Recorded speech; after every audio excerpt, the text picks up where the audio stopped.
ist es nicht. Sie möchte einfach privates Geld für sich, damit sie uns die Dokumente wiedergibt. Jetzt müssen wir sie wirklich schmieren. Nochmal. Scheiße.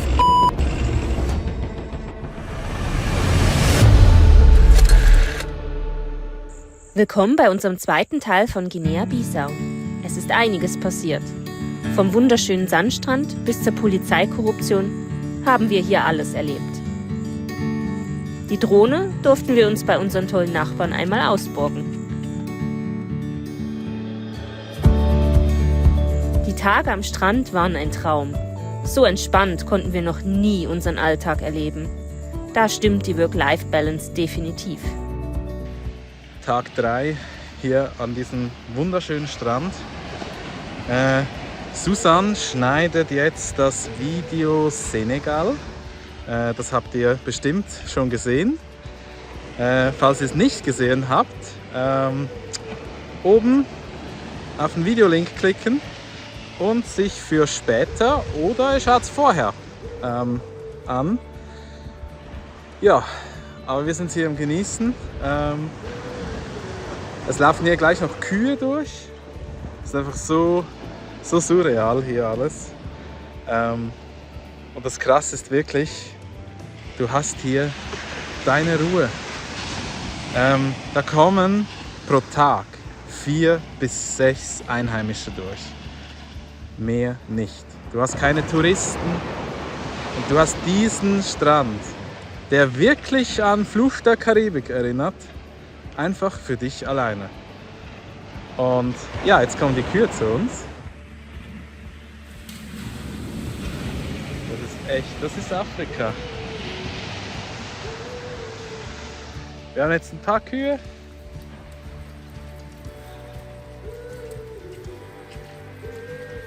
Ja, James hat Angst vor Kühen. Das hat er schon in der Schweiz. Und jetzt wird er in Afrika heimgesucht. Wir hatten noch ein paar Leute hier am Strand. Die kamen von Gambia, also sind Einwohner von Gambia, keine Europäer. Und die haben uns auch gefragt, so hey, wo geht ihr hin und was macht ihr? Und wow, schön seid ihr hier, weil Afrika ist so ein schönes Land mit den wunderschönen Stränden. Ja, jetzt sind sie gegangen und haben alle ihre Flaschen bei uns im Sand liegen gelassen. Ich verstehe es nicht, Leute. Ich verstehe es nicht. Und das läuft in Afrika überall. Die Einheimischen, die sprechen von, ja, hier ist schön und alles, aber sie schmeißen einfach alles weg. Anstatt, dass sie es halt in den Sack nehmen und dann bei sich verbrennen oder was auch immer. Nee, sie schmeißen es an den Strand. Das sind solche Idioten. Und es macht mich so wütend. Die schmeißen es einfach weg an diesem wunderbaren Strand. Und ich hoffe es für diesen Strand, dass die Straße hier nie geteert wird, damit alle hierher kommen. Weil das würde innerhalb einer Woche so aussehen wie im Rest des Landes. Und das ist krass. Also an das muss ich mich noch so gewöhnen. Und es macht mich so wütend. Wir nehmen jetzt die Flaschen und entsorgen sie dann irgendwo, wo es geht. Und sonst, ja, wir lassen es sicher nicht einfach hier herumliegen.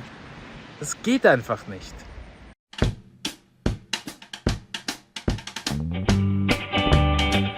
Für heute Abend übers Feuer wollen wir noch Stockbrot machen. Das wird jetzt alles ein bisschen improvisiert.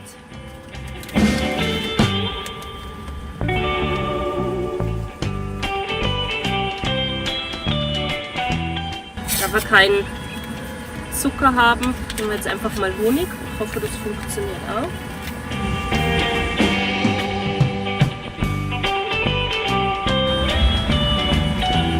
So, und dann kommt noch Wasser rein. Wir haben jetzt hier Wasser aus dem Dorf gekauft. Das wird hier so verkauft.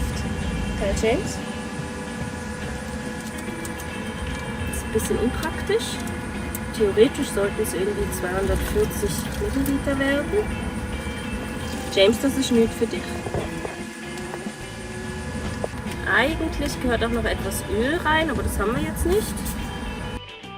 Wir lassen das dann schön in der heißen Sonne aufgehen. Und nachher, wenn es dann mal dunkel ist in 2 Stunden, können wir es über dem Feuer backen. Und für das Stockbrot hole ich jetzt noch Holz. Suche irgendetwas Brennbares an diesem Strand. Müsste eigentlich nicht allzu schwierig sein. Ich habe mich auch vorbereitet. Ich habe genug Seven vs. Wild gesehen, um zu wissen, wie das funktioniert. Nee, Spaß. Ja, das sieht nicht schlecht aus. Zuerst mal. Hier hat es nämlich Schlangen. Wir haben schon eine grüne Mamba gesehen. Und ja, ich denke, es ist nicht verkehrt, ein bisschen vorsichtiger zu sein.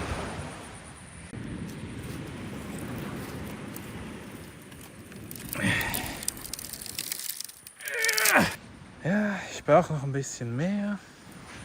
Das Zeugs ist furztrocken, sag ich euch. Also, easy.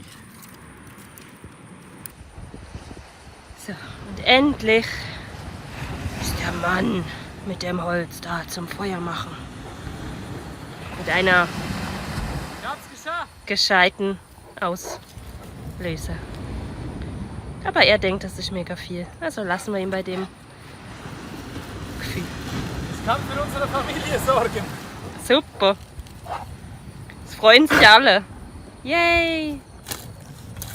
Vielleicht bringe ich jetzt James dazu, ein Loch zu graben. James, hilf mir mal. Komm, grabe. Ja, grabe.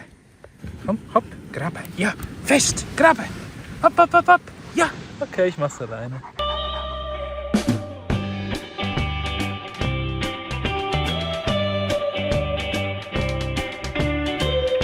Wir haben extra noch etwas Brennbares mitgenommen. Und zwar ein bisschen Anzündwolle. Genau. Aber Susan darf das dann wieder anzünden, während ich den Sonnenuntergang genieße.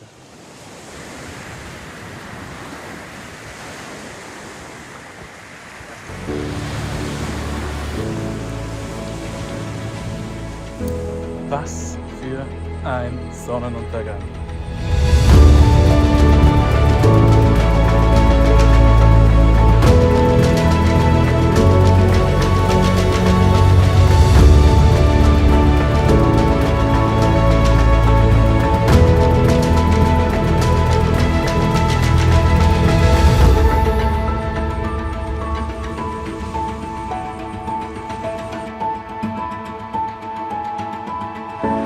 Gut, was schon ein bisschen, was man jetzt merkt, was für Problemchen wir immer zu Hause hatten. Ja, also wenn man sieht, wie die Leute hier wohnen, leben, arbeiten, aber wiederum, ich meine, ja, es gibt ja einen Grund, dass wir jetzt gegangen sind. Und das ist das, was mich so aufgeregt hat, die letzten Monate und so gestresst hat, dass in der Schweiz alle irgendwie eine dumme Fresse haben, auch wenn du irgendwas machst, dass das immer kritisiert wird.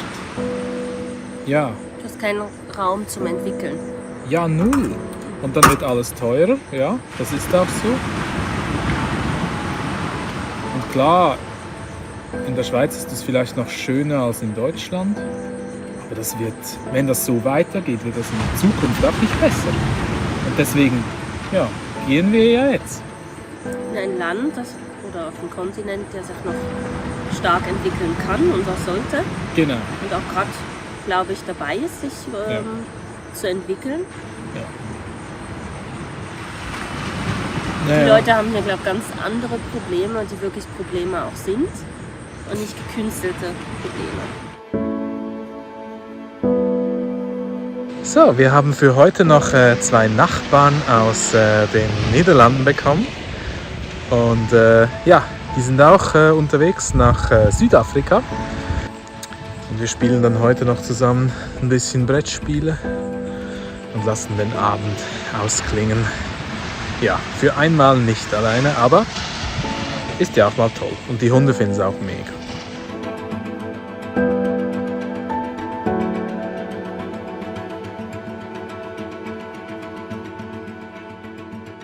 Also die letzte Nacht war so richtig scheiße.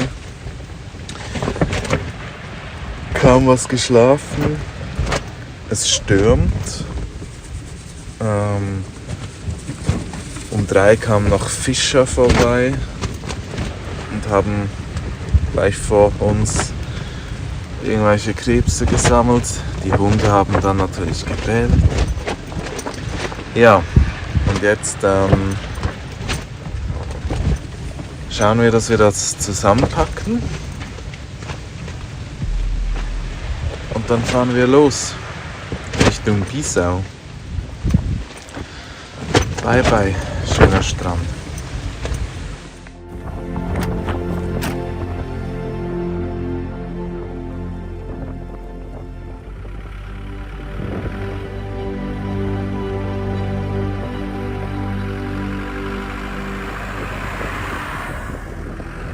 Wir sind jetzt auf dem Weg weg vom Strand. Wir werden ihn schon ein bisschen vermissen. Haben jetzt noch eingekauft, dass es für zumindest eine Nacht reicht. Und macht euch die Durchschnittsgeschwindigkeit etwas nervös? Nervös? Nein. Ich mache seit neuestem Achtsamkeitsübungen und dann bin ich entspannter als aufstehen. Der James auch. Ja. Er muss dir einfach genau über die Schulter schauen und dann ist er auch eher beruhigt. Also Afrika lehrt mich, ja, runterzukommen, nicht so gestresst zu sein, auch wenn man Probleme hat. Es nützt nichts, wenn man sich aufregt, weil es geht sowieso nicht schneller. Ja.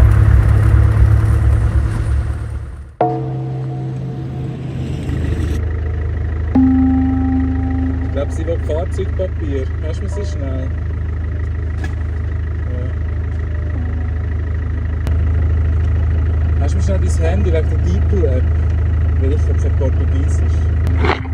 Jan ist jetzt gerade am Schmiergeld bezahlen, damit wir von einer offiziellen Polizistin, die uns angehalten hat, wegen irgendeinem Verkehrsvergehen, das da nicht bestand, wir ihnen vertrauenswürdig unsere Autodokumente gegeben haben.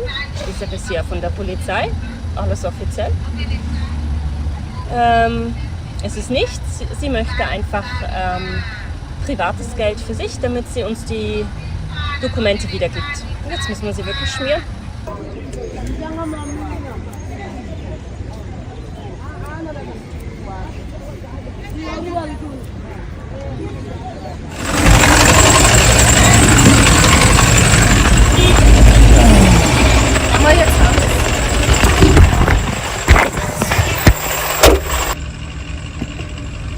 Nochmal. Scheiß. Nach der sehr ernüchternden Erfahrung in Bissau sind wir direkt in unser Airbnb gefahren. Die Erholung war dringend notwendig. Ja, das gehört auch zu unserem neuen Alltag. YouTube-Videos schneiden. Hier in Bissau ist es so, jetzt Stand momentan, dass wir alle 2 Stunden Stromausfall haben. Dann dauert das 15 bis 20 Minuten und dann ist der Strom wieder da. Das gehört wohl auch zu Afrika und wir haben jetzt das Glück, dass wir noch in einer privilegierten Umgebung sind, weil der Königspalast, der ist gleich hier auf der anderen Seite. Und deswegen dauern die Unterbrüche nicht so lange, aber wenn ich mir vorstelle, wenn du außerhalb dieses Bereichs bist, dann wartest du je nachdem einige Stunden. Der Plan ist jetzt, dass wir am nächsten Tag noch Gasflaschen holen für unseren Kocher. Und dann geht's los Richtung Grenze zu Guinea. Und dann werden wir den Grenzübertritt machen. Und sobald wir über der Grenze sind, können wir dann auch das Video veröffentlichen mit unserer netten Polizistin. Ja. So, gute Nacht.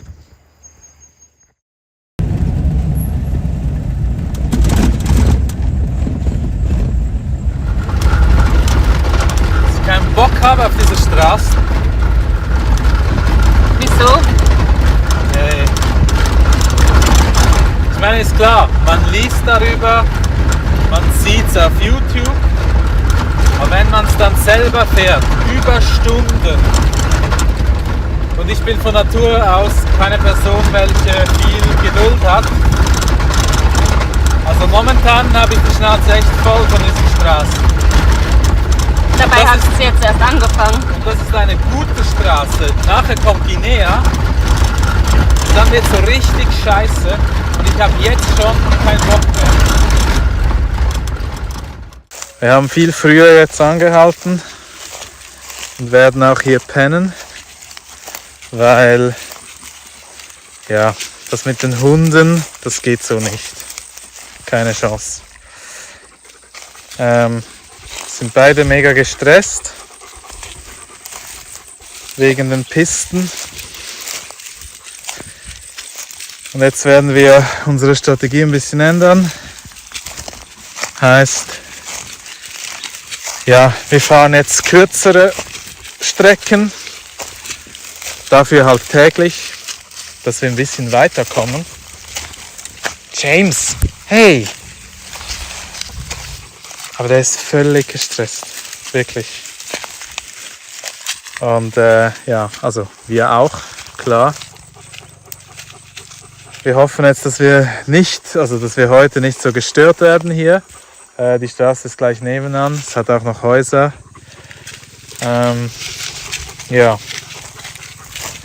Wäre schön, wenn wir heute unsere Ruhe hätten, weil ehrlich gesagt, Susan und ich, wir sind heute auch ein bisschen angepisst. Aber ich denke, das gehört dazu. Und das sagt dir niemand, das zeigt dir auch niemand, dass das so sein kann. Wir zeigen es euch.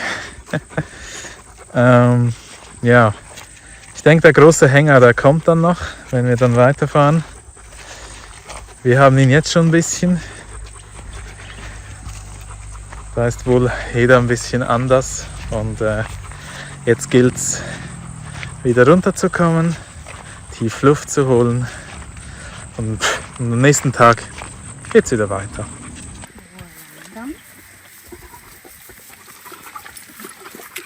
Wir müssen sie nicht stressen, wir müssen uns nicht stressen. Ich weiß, du willst so schnell wie möglich durch die Straßen durch, aber es bringt überhaupt nichts. Stresst nur uns alle. Okay? Stressspirit. Du wirst sehen, dass ich das vorhin schon den Zuschauern gesagt habe. Ja, sehr schön. Jetzt muss ich es aber nochmal sagen, weil du es sonst auch nicht verstehst. Ah ja.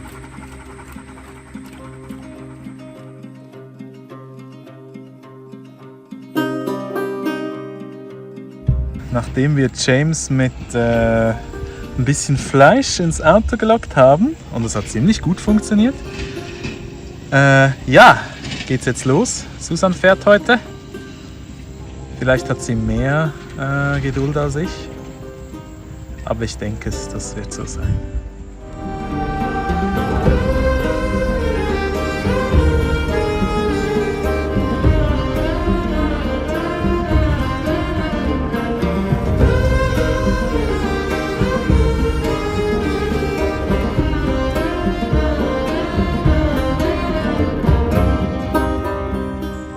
Die Straßen bleiben sehr anstrengend zu fahren.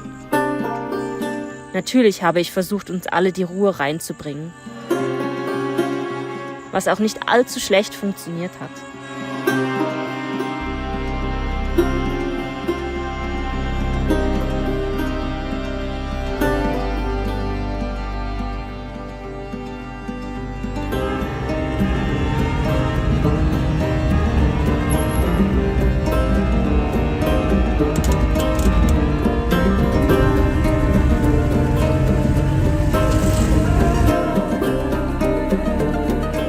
fahren jetzt eine Gesamtstrecke von etwa 70 Kilometern. 39 sind es noch und dann ja, sind wir eigentlich schon am nächsten Campingort.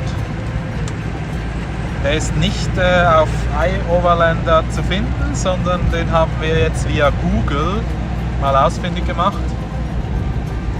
Und ja, schauen, ob das geht, aber sieht vielversprechend aus. Und das sollte dann auch für die Hunde gehen.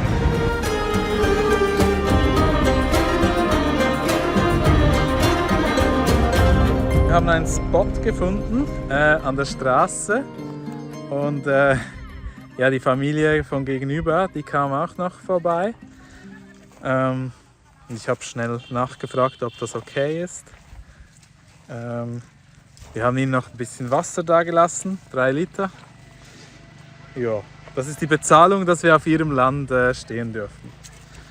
Aber alle mega nett. Ein bisschen Französisch haben sie gesprochen, aber sonst ja, Portugiesisch. Und das ist wirklich eine Sprache, die ich nicht beherrsche. Aber wir schlafen jetzt heute hier. Sieht eigentlich gut aus. Und ja, dann geht es morgen weiter Richtung Grenze. So, wir sind hier mittendrin im Dorf.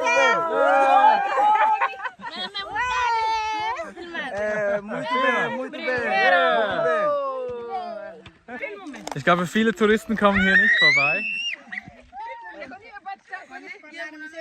Ja, also wir sind Superstars hier. Und Susan wird belagert. Hey, muito bem. Ja. Fala obrigado. Maneira como Billy. Was machen sie? Sie kommen immer einen Schritt näher, gefühlt. Die Frage ist, wann wir Privatsphäre haben. Im Laufe des Tages keiner mehr. Ja, wir sind wirklich ausgestellt. Die armen Tiere im Zoo. Ja. Okay. Yeah. Ja. Yeah, muito boa tarde. Nós bem Jubi Tabanca. Es não Tabanca. Ele povo tudo isso nasce traz de homem. Okay, also er zeigt Ja. mir jetzt ein Dorf. Ma no content tio, não na chiga na casa, não na chiga na cão.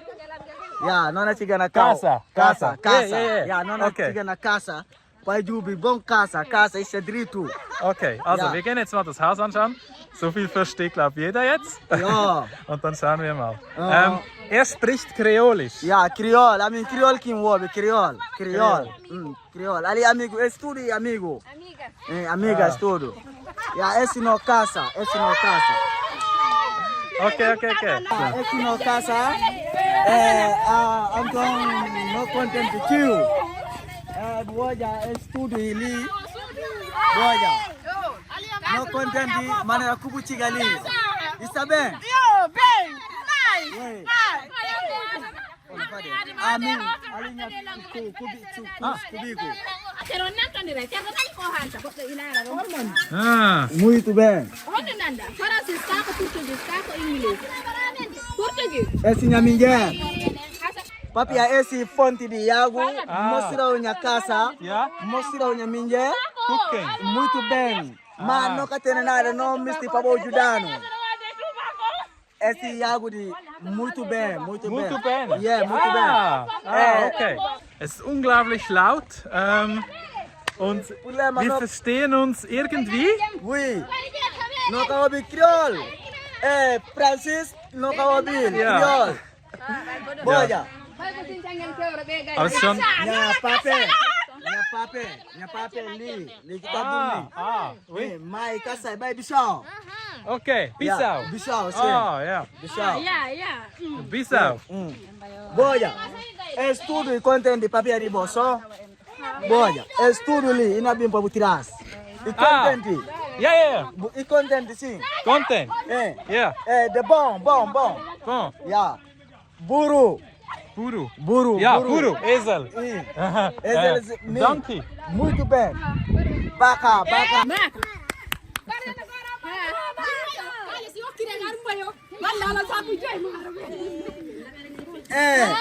This is the Ah,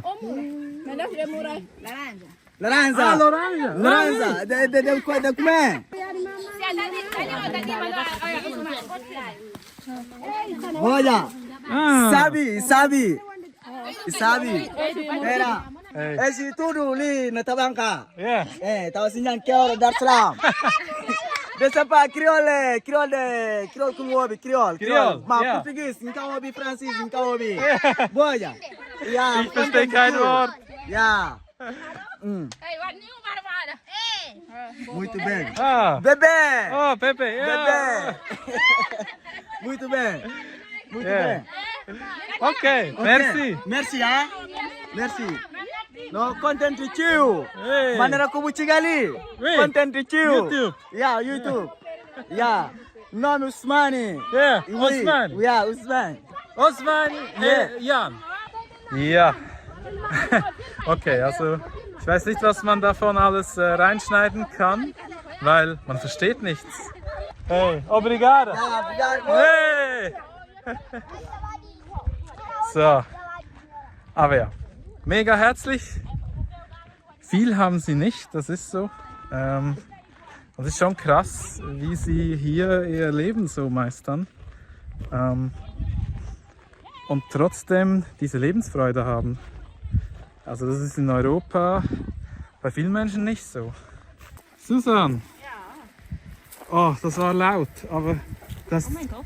Ich habe Orangen. Cool. Die haben einen Orangenbaum. Cool.